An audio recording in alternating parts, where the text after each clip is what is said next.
This episode is brought to you by Shopify. Forget the frustration of picking commerce platforms when you switch your business to Shopify, the global commerce platform that supercharges your selling wherever you sell. With Shopify, you'll harness the same intuitive features, trusted apps, and powerful analytics used by the world's leading brands. Sign up today for your $1 per month trial period at shopify.com/tech, all lowercase. That's shopify.com/tech. Welcome to USA Football's Coach and Coordinator Podcast, where top football coaches from around the country share their stories, philosophies, concepts, and strategies to help you get better on and off the field. Now, here's your host, Keith Grabowski. On today's podcast, we talk about a platform that is emerging that could be very powerful in your program as you look at different ways to brand and get your message out there. And for us during this quarantine, it's been a source of comedy. I think a lot of us have come across Tik Tok through Coach Marco Regalado, who's a special teams and linebackers coach, as well as recruiting coach for Far San Juan Alamo Memorial High School, PSJA High School. So, Coach, it's great to have you here today, and I hope we get a little bit of entertainment as we get through this podcast. I appreciate you having me on, man. I'm excited. Well, Coach, talk to us a little bit about how this evolved for you. How did you start using TikTok? When did you come across it? And, what was the thought for doing the first one? So I didn't download the TikTok app till like late March. I was already, I guess, well into this quarantine and pretty bored out of my mind. So I downloaded it. My first couple of videos were just of me singing, doing some like impersonations of like cartoon characters or something like that. It wasn't until like 2-3 days after I downloaded the app, I thought of like, hey, I think this would be really funny. And it was mainly meant to be shared with like my family and friends, like maybe small coaching circle. And when I shared it, they shared it and retweeted it, and kind of certain people got a hold of it and just kept retweeting like wildfire. And then like, what do you know, a week later, I'm getting a call from the Football Scoop, and that's pretty big time. Yeah. No, it's really cool to see how this grew. And I told you, I learned of it through an FCS coach who he gave us a request. We'll get to that one later in the podcast, but said, you got to check this guy out. This is funny. And so I've been able to catch quite a few of them. I guess, so I know some of our listeners may not be familiar with the platform. So as far as your experience with it, and I know you're not necessarily the expert in TikTok, but you probably know a lot more about it than a lot of us. Tell coaches exactly what that is and I guess the mechanics of how you use it to create what you do. So it's an app where you can record videos and throw all these effects on it, put words on it, put music into it. So it's all in one. So I only use the TikTok app for my editing. The video can be up to a minute in length. It can be shorter, but like it can only be a minute long. So it's just like a little snippet, but it's just you make your video and you share it. You put your hashtags, try to appeal to a certain audience. And, it could pop up on somebody's news feed because it's basically you put the word football, and if they like football, it'll come up there, or it just kind of pops up to your followers. But the main thing I do with it is I get the video once I'm done with it, and I just put it directly to Twitter and Facebook. I do have a TikTok following. I got maybe 4,000 or 5,000 followers there, and that's growing like every day. But my main audience is on Twitter, because even before the TikToks, like I follow coaches and coaches follow me. My Twitter is my, kind of my professional tool I use to communicate, for getting my kids recruited, for, just networking with other coaches. So I as soon as I'm done with the TikTok, I'll post it on Twitter and Facebook, where most of my coaching friends are. And that's kind of how it started spreading. Yeah. So I'm not sure what the first one was. I know there's been a number of them that I've seen. What was the first one that you put out there? The first one I did was, so I called it was day 18 without sports. That's what the title was. And so the way it starts off, it's got jock jams playing, and it's like just a kind of like a little scene where I'm getting in my full game day gear. I got my slacks on, my polo, my cap, my sunglasses, and it's like, oh man, he's ready for game day, and then it just like cuts to a screen, and I'm like right in front of my TV screen playing Madden. That's what it's come down to if I want sports. Yeah, that's funny. Well, and from there, then thematically, it's been coach stereotypes, and I think in the coaching community, those have really taken off. That you pick out certain types of coaches, you pick out certain situations that those coaches are in, and then you kind of give the different types of coaches that you see. And what's funny is, like, I mean, everybody has a different style. I don't think it's necessarily an indictment on anybody who's those things, but in some ways we look at there and like, yeah, I've done that before, or yeah, I know that guy. So it's pretty funny. What I thought was pretty funny is, like, so I did an old coach and a young coach. When I did the old coach, all the old coaches were like, yeah, that's me. And then I did the young coach and I'm like, that's not me. I don't do that.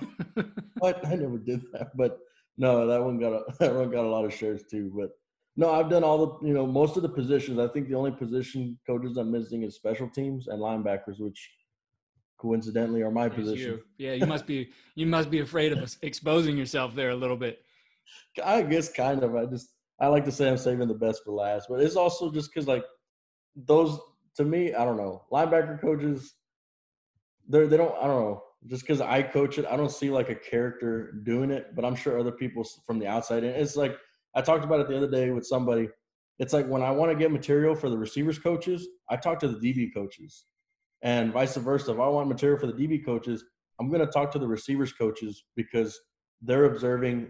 They make the parodies of each other.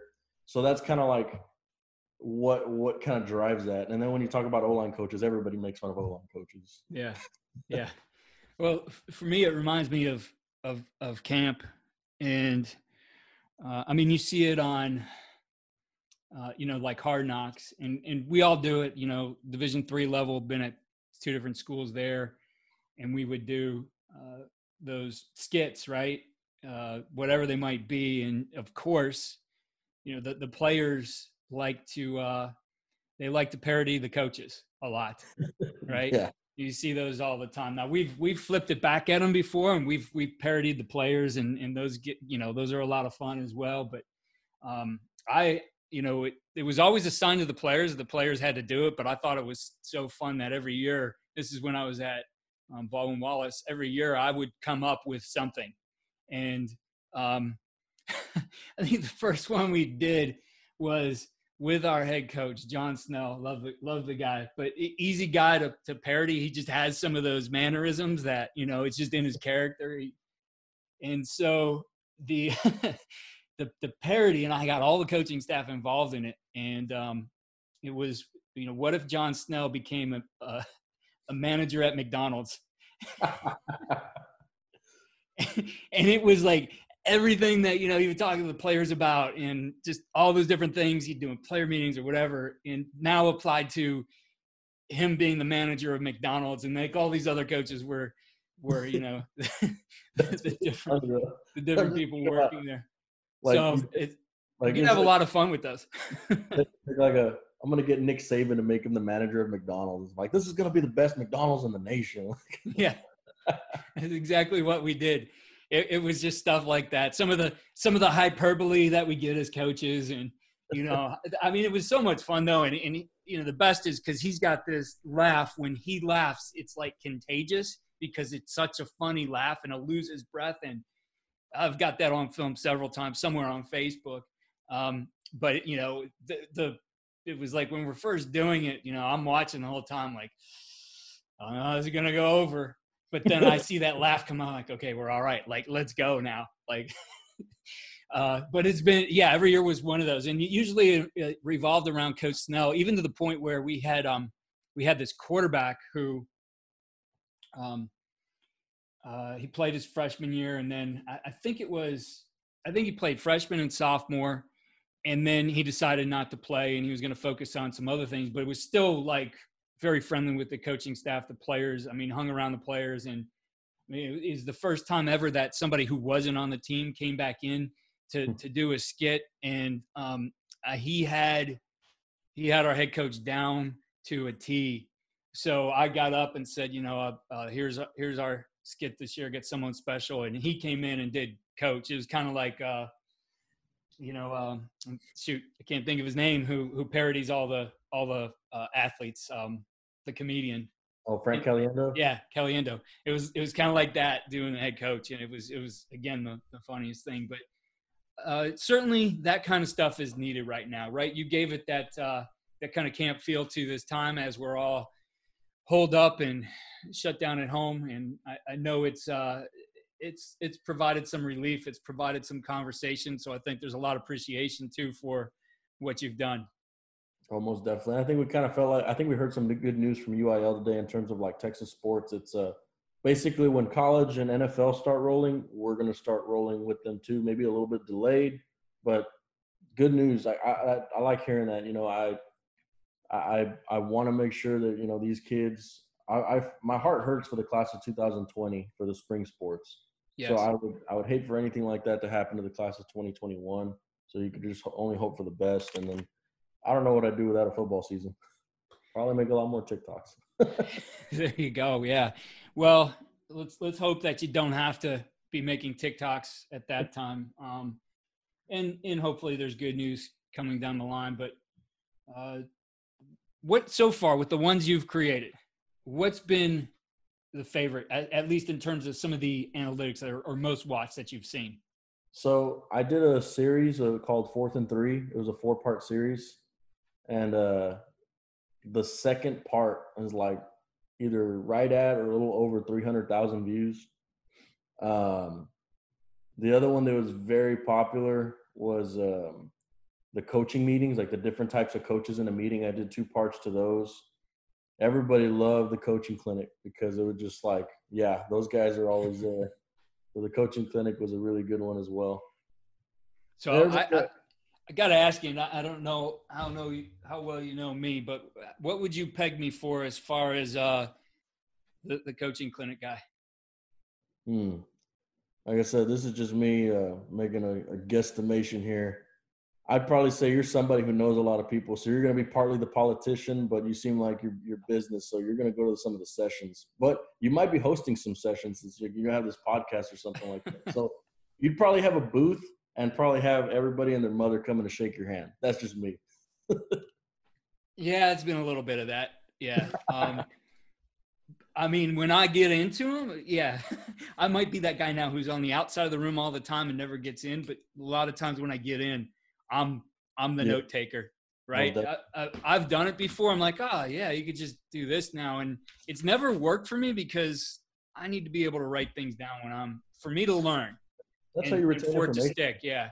So that's never really worked for me. And I'll write it down. And like, if he's getting to the end of it, I'll take a picture really quick. And then I'll be looking at my phone and writing it down before, you know, if there's a pause or something like that. I did that at Tony Franklin's OC Magic. And I walked away with, I'm a legal pad guy. I think I had 2 full legal pads out of that one. So yeah, I'm the note taker, but yeah, I've probably been a little bit of the politician too.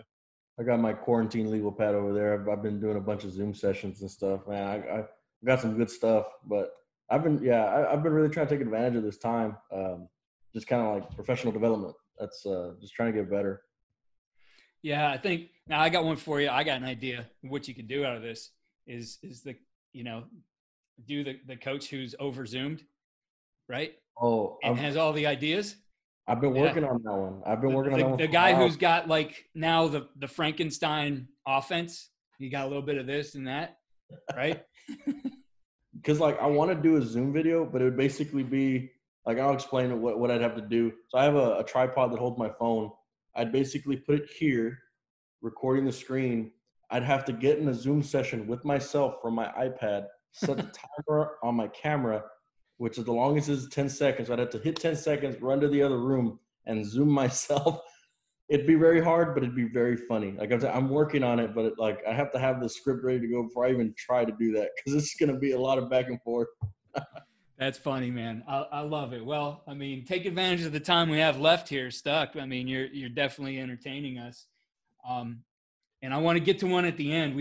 I asked you this morning to prepare one, and we'll get to that in a minute. But on a serious note, looking at TikTok and what we might be able to use this as coaches. Like I listen to a few podcasts out there. One of them is Gary Vaynerchuk. And I mean, he's been talking about TikTok now for well over a year, and that every business should get into it. And I remember when I first saw it, my thought was like, just like he says, like, this is for like 12-year-old girls, right? Like, I mean, we have one in the house, and, doing all these dancing videos and everything. And then I started to see, with this COVID-19, that transition to people using it. And I think the first use I saw of it was from Brent Dearman. And Brent, the OC at Kansas, they had some kind of I think it was a dance off. And so, each of the coaches or a group of the coaches on the staff did it, and then they voted on it and, on Twitter and whatever. So there's definitely there's that fun aspect of it. But when you hear people who are in the business world talking about it, and then you see all these big brands starting to come online with it, and it's no longer for 12-year-old girls, and, Coach Regalado's on it. There's a use for it. There's something we could do from it. So what are your thoughts on how we use this as coaches moving forward? Well, definitely recruiting is a big one. Schools have already started doing it just to appeal, because kind of like we were talking about earlier, is like kids are on this app. The adolescents are on this app. And if you want to get their attention, you might need to be on this app. And it's just enough time, that 1 minute, to where you're able to get their attention span and not lose it. It was kind of like when Vine first started that app, like a couple of years ago, it was 6 seconds. Right. So you're able to get attention for 6 seconds. This is a minute. And I think that's just, perfect. And, I think for most schools too, is just social media branding. You're able to do these minute commercials, basically selling your program to, maybe you're in a district with open enrollment, and you're trying to attract some junior high kids to come to your school. Why not? You make little commercials, you sell it, you brand your school social media wise, and you're talking like big businesses too. I would use it to make like little advertisements, commercials type deals, just with all the effects that you can get, and basically the amount of audience that you can reach through the app, because everybody's on it. And if they're not on it, well, then you can save the video and put it on a platform where everybody else is on, like I do. I put my stuff on Twitter. Right. Yeah, that's what I was thinking too. And I didn't realize, that you could do that, I think, till I saw Coach Dearman's. And then I've seen you do that. I actually haven't been on the app to see yours. I have it downloaded, but it's been one of those things that I'd open it up and like watch some of these things and then say, yeah, I don't get it yet. I don't know how I could use this. It was like my first use of Twitter. And I was telling you, I had a player, this is 2000, maybe 11 or 12, 2011 maybe. And I have my receiver of mine, Mike McGurvey, is like, Coach, you got to get this and, get this app and, get on Twitter. I'm like, all right, how do you do it? And we set it up. And so it's like later that night, and I'm looking at their feed and I'm like, I don't get it. So what is this besides you guys publicly calling each other names? Like, cause that's all they were doing. Right. I mean, what can I use this for besides that? And I mean, so for the longest time it would sit there and I'd look at it and I'd be like, I don't get it. And so TikTok's been that way, except now, like, as I started to watch this, I did hear about this. I heard the brands come on, and, it's basically, you see all these, little girl videos on there, and saw our 12-year-old doing it. And it's like, how could this be a platform for business? But then you get out there and you do you, and that's what it's all about. Whatever you do, it's just an opportunity to do it on a different platform. Mm-hmm. And so for you, you see this, being used as something you might use in, one of the things you do as the recruiting coordinator there is you're the guy who helps these college coaches, gets them all the information. Do you see this being used in recruiting as well? I think so. It's a quick way to maybe get like a quick snippet, and then you get their attention, and then maybe they want the full highlight film. Because either way, this, I know this, a college coach is going to get a film and watch the first 30 seconds. And in those first 30 seconds, he's going to decide, do I like this kid or not? And before all that, he asks for the academics, which you can put in that little bio. So you put, some important information, you send them a 30-second clip. That might be the new highlight film. There's no need to have 5-10-minute highlight films. Those are for personal use, when a kid wants nostalgia and wants to watch this season. Because, again, like you and I both know, a kid can be evaluated in 30 seconds. From then, you're going to know, okay, I want to see his full game film. Now I want to see, you know, how many loafs he has or if he slacks off. You know, everybody looks good in the highlight, but you really only need 30 seconds to a minute to know, is this kid a dog or not? Yeah. Yeah. It's funny. I think kids have gotten better at putting together their highlights, but I can remember, you know, 25-minute highlight films. Yeah. And back at the beginning, like you get a receiver. I mean, it is about that first impression. Like for me, it was always like, if the first clip, and here you go, this is some of your stereotypes. You can get after players a little here, but the recruiting tape, that first play is a guy catching a hitch and falling forward. Like, all right, next guy, right? But I mean, so there is, you know, an art to it, and using some of these platforms, definitely, you know, you could grab some attention. You have one of those all-inspiring plays, put that thing up front, put it out on everything where coaches are going to be, and you know, add some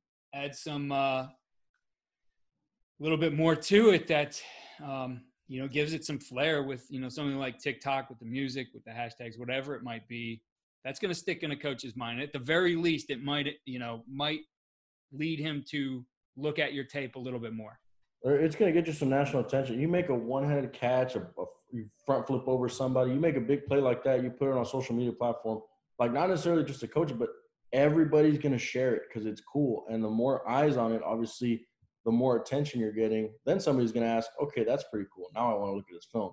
So like I said, it's just a different platform. I definitely think it could help a kid get recruited. Yeah. How do you think it works in just helping a program? I mean, a lot of what we do is, you know, the things we say over and over again that become part of our culture, you know, kind of stick. We have those around the country, programs that do that and stick nationally. Row the Boat, right? I mean, everybody knows who that is now. Helping brand your program, you know, so that your other stakeholders start to see what you're about. How do you see this being used for that? Well, like I talked about like before, is like you make your commercial, you make your brand, and that like you can put that video everywhere. Like I remember at my last job at Mathis, we had TVs in our field house, and those TVs were constantly displaying messages that we wanted our kids seeing, and some of them had highlights and stuff like that. But like we had a saying, and we'd put it up, a different saying every week or something for the week. So we had like our branding, and it was just a short little clip. But back then I didn't know what TikTok was or even then, but that'd have been an easy way to just like I uploaded to my phone to Twitter, is just taking that video, put it on a TV screen, make a little compilation of them, and then you got that rolling. That's, again, branding your program through social media. Yeah, absolutely. We had Coach Mark Solis, who's at Olentangy High School, just outside of Columbus, Ohio. And I'm sure he's got his team on it, and he has a team of volunteers, kids in the school, right? I mean, back when I played, the kids who volunteered, they were the water boys or they were the equipment managers, meaning they walked around the field and picked up the footballs and, you know, did all that kind of stuff like that. Well, Mark took and put together a team of kids who were good at social media, could use, use video, do things like that. And he definitely put some parameters on what they were allowed to do because he wanted the message consistency, and he didn't want to do anything that was going to embarrass the program. But these kids went out and created those. And, you know, it's like if you go to a big time college practice, and I can think of being at Ohio State. I'm standing on the sidelines in their indoor during spring ball, and about 10 minutes before practice starts, just a whole slew of this team of students with cameras and all kinds of stuff is out and positions themselves around the field to just be capturing all this stuff. And that becomes the message. So I think what's neat about that, when you think about just expanding your program, right, taking what's great for your student athletes and why they want to be a part of it and find a way to make other kids a part of it, I think it's a unique opportunity and something we should look at as coaches as how can we make our football family bigger? Well, you've definitely given me an idea about getting like a freaking TikTok team on the field. Like that's genius. And you make like just a PSJA Memorial football TikTok. And then, you know, maybe some of the kids in the school are going to follow it, see how their classmates are doing and stuff like that. You can do player profiles, coaching profiles. And then of course, highlights here and there. But that's, again, a perfect example of the social media branding. Thank you. I'm going to steal that. Well, that's not my idea. That's Mark Solis. And, yeah. And we'll link that one in the show notes. So if you haven't heard that one, you can hear how Mark put that together. I think it is an outstanding use and a way to expand your football family. So, Coach, that brings us to a fan request from an FCS coach here. And the request was, ask him if he can do the end of practice speech, Coach. So what do you got for us? So I don't necessarily have like lines, but I'm going to talk about the different types of end of speech, like the end of practice coaches you get. And the first one, of course, you get more than not is a negative coach. The one who's hot and he's like, this was our worst practice ever. We just have to do better. I don't understand how we can expect a win after a practice like this today. Like, you should be ashamed of yourselves. Like, hopefully, like, he's doing that to try to spark something. And then you got the positive coach, complete polar opposite. It's like, guys, I love you. That was the best practice ever. I couldn't ask for a better practice. Everything, you were firing all cylinders. That was a perfect Thursday. Great job. Pumping the kids up. And then, of course, you got the inspirational coach who's going to pull every movie quote he's got in his back pocket from Remember the Titans to Any Given Sunday. And, it's going to pump the kids up, probably the day before a game or something like that. But, again, on the polar opposite of that, you're going to have the guy who's really trying hard to be inspirational, but he's not. And I think I did a TikTok on that one. It's like what coaches think they sound like and what they actually sound like. And it was like Will Ferrell from Kicking and Screaming. He's like, we're going to really bring the fire, right? You're like, one kid clap. Then, of course, like, you got the coach who's going to call somebody out indirectly. Like, he's going to say, like, something like, yeah, and make sure we don't tackle with our head down, but he's really talking to one person, but he's not going to say Johnny or whatever, like, or even might be calling out a coach, but he's going to say something indirectly to the whole team, but he's really like subtweeting that guy. And then you got the coach who just like, all right, let's get out of here. Short and sweet, good practice. Love you guys. I'm out. And then again, you always got to talk about polar opposites because there's all these different types of coaches. You're going to have the coach who's going to sit there and give a dissertation for 20 minutes. And you got kids fidgeting because their knee hurts because they're kneeling on the turf beads. And that's what I got. I mean, that might end up being a video later, but that's my thing of the end of practice coaching speech. Well, you gotta tag us in that one. Make sure we see that one. And how can our coaches out there follow you and see some of this stuff? Okay, so the easiest way is to follow me on Twitter. And my Twitter handle is @CoachRegalado, all together, lowercase. My handle for TikTok is the exact same thing, @CoachRegalado. And if you really want to find me on Facebook, I also post these videos on Facebook. But you know how Facebook is. It's all weird sometimes. But you can find me at Marco Alonso Regalado. And there's the three platforms I post my videos, and those are the ones I'm on the most. If you need to get a hold of me, my direct messages are always open. I'm always answering them. Well, Coach, I appreciate all you're doing out there to help us through and to entertain us during this time, but also appreciate you coming on and giving some ideas of how we might be able to use this platform in our programs moving forward. Most definitely. As promised, Coach Regalado put together a types of post-practice speech. Coaches on TikTok, here's the audio from the video that he put together. Nice job, Coach. Terrible. That is the word that I'm using to describe today's practice. You should be ashamed of yourselves. We shouldn't even show up on Friday. Terrible. I don't want to jinx it. I don't want to say it. Today has been the best practice that we've had all season long. And I cannot be more proud. I'm so proud of you, man. Let me tell you something, man. You show up with the same intensity that you practiced all week long, and you show up on Friday with that intensity, they ain't ready. If you're ready for Friday night, let me get a yeah. I can feel the electricity in the air. I'm not going to name any names, but if we practice or tackle like that certain individual that I'm not going to name, we might as well call it quits. All right, man, good practice. Jimmy, break them out. Let's get out of here. I want to start off by reading an excerpt from one of my favorite inspirational novels. That is why some make the leap and others don't. All right, let's get out of here. Thanks for listening to USA Football's Coach and Coordinator Podcast. For more resources, visit the Coach Performance Center at usafootball.com.